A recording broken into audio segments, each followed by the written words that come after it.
Leonard, the lonely duck. Hey, Leonard, your foot is on my face. And why are you hiding in the book? Oh, he's far away from his friends and his home, and he's scared and lonely. Oh, Leonard, get out of that book. You don't have to be so scared and lonely. You have me and all these boys and girls. You wrote a book about what happened to you? Who's ready to listen to his story? Well, you helped write it? Well, who else wrote it with you?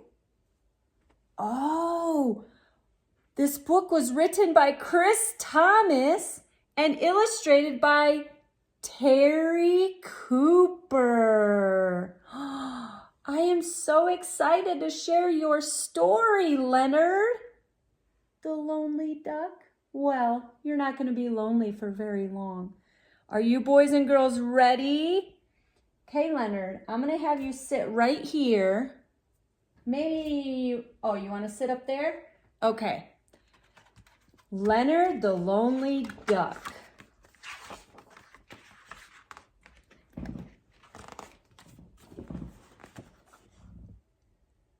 Leonard the duck was a happy chap. He lived in a pen with his duck friends, Stephen, Jess, and Simone, and they often played together in their small pond. They liked eating lettuce and snails near the fence until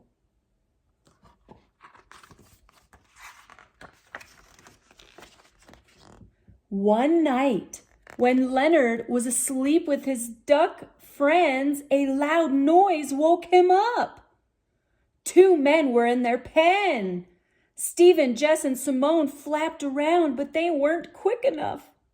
The men grabbed Jess and tried to catch Simone. Leonard was scared. He wanted to help his friends, but he couldn't let himself be caught.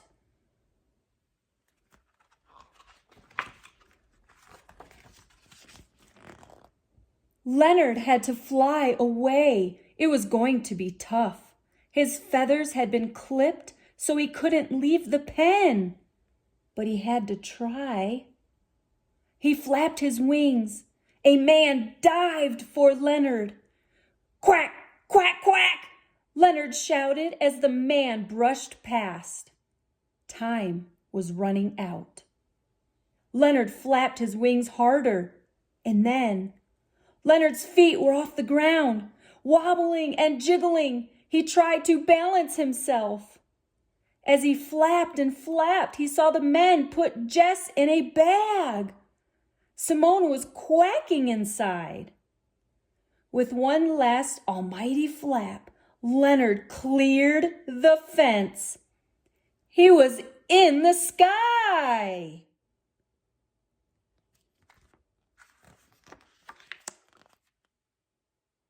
But he was away from home and his friends, away from the playful pond, tasty lettuce, and scrumptious snails.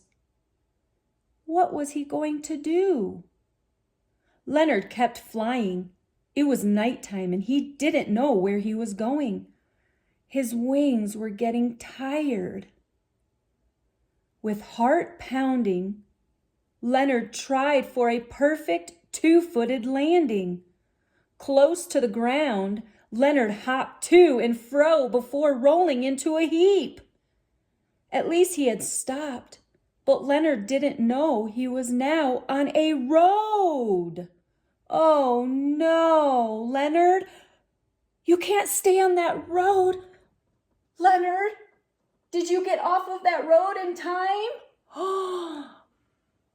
Two bright lights shone into Leonard's eyes. A mechanical growl was getting closer. Vroom, vroom. Oh no! Leonard looked left, then right. He didn't think he could fly again so soon.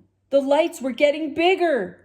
Whatever was coming, Leonard had to get out of the way, and fast.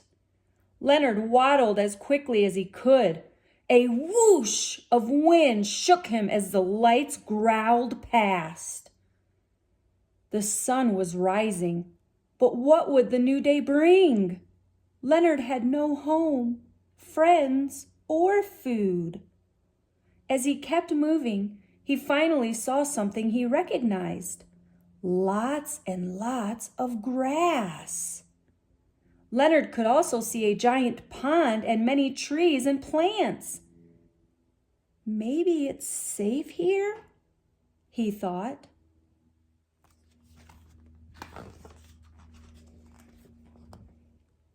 Still feeling tired from his scary flight the night before, Leonard took a nap in the small bushes.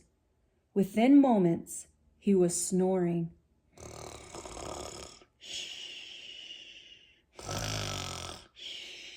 Standing, and then squawk, honk, squawk, honk.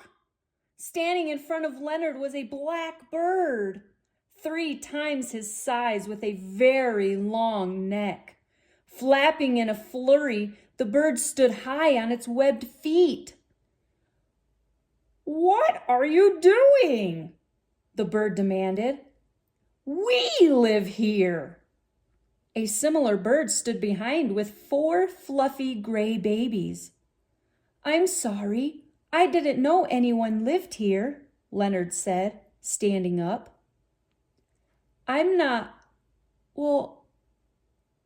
Maybe I'm lost and don't have anywhere to go," Leonard thought for a moment. "What sort of bird are you?" "Why, I am a swan," the bird replied, "and I must protect my wife and children. Away with you! Ducks don't mix with swans." Leonard did as he was told, but where to now?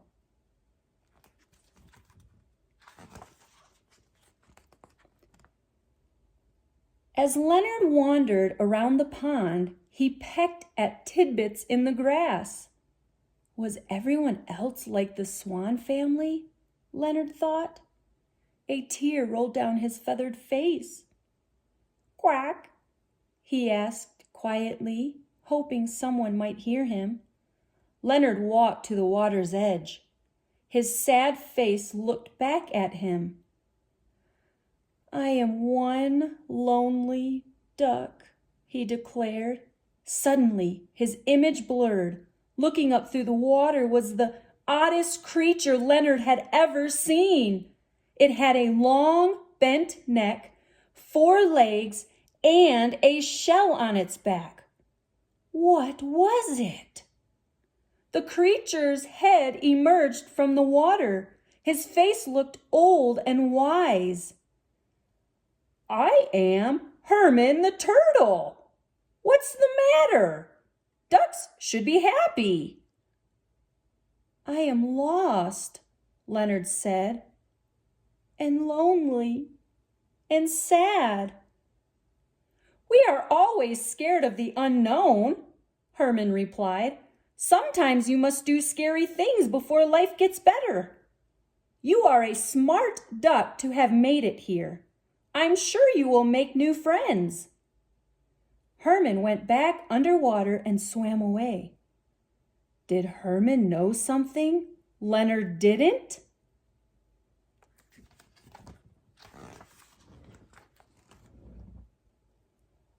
Leonard felt better after meeting Herman, but where were these new friends? Wandering away, Leonard could hear a chorus of birds. "We are the coots! Coot, coot, coot! We are the coots! Coot, coot, coot!" As Leonard moved closer, he saw 6 birds dancing, pecking and singing their little chant. They were about half Leonard's size, all black, with huge feet and white beaks. Quack, quack! My name is Leonard. Each coot looked at him and ran away. Leonard was confused. What have I done wrong? He wondered.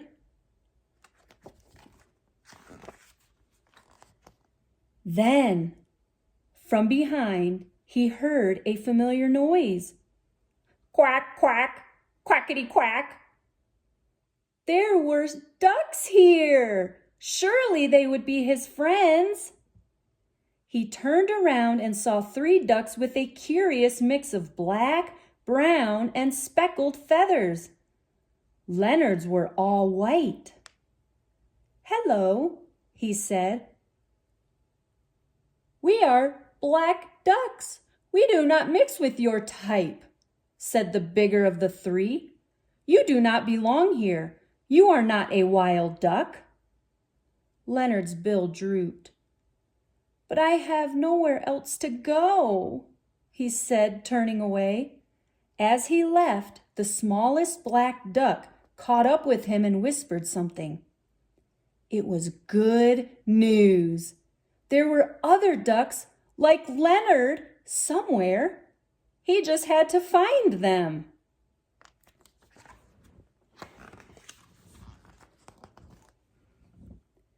While Leonard had managed to fly the night before, he was still nervous. But he remembered what Herman the turtle had said about doing scary things.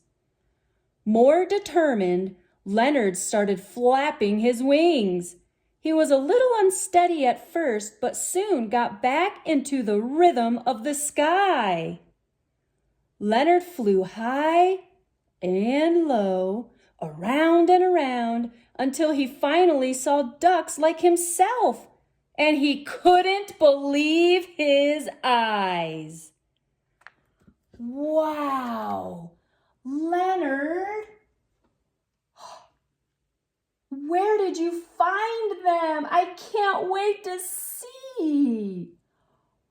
Oh, you see the sun on my forehead? I know it's pretty bright outside today as it's shining through the window, but that's okay. We can still read. Okay, Leonard. I can't wait, and all these boys and girls can't wait to see what your friends look like. So sit back and relax some more. Okay, Leonard? Don't fall on me, okay? Or the tree.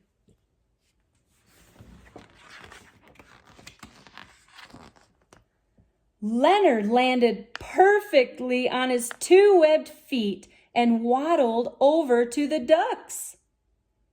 Stephen! Jess! Simone! What are you doing here?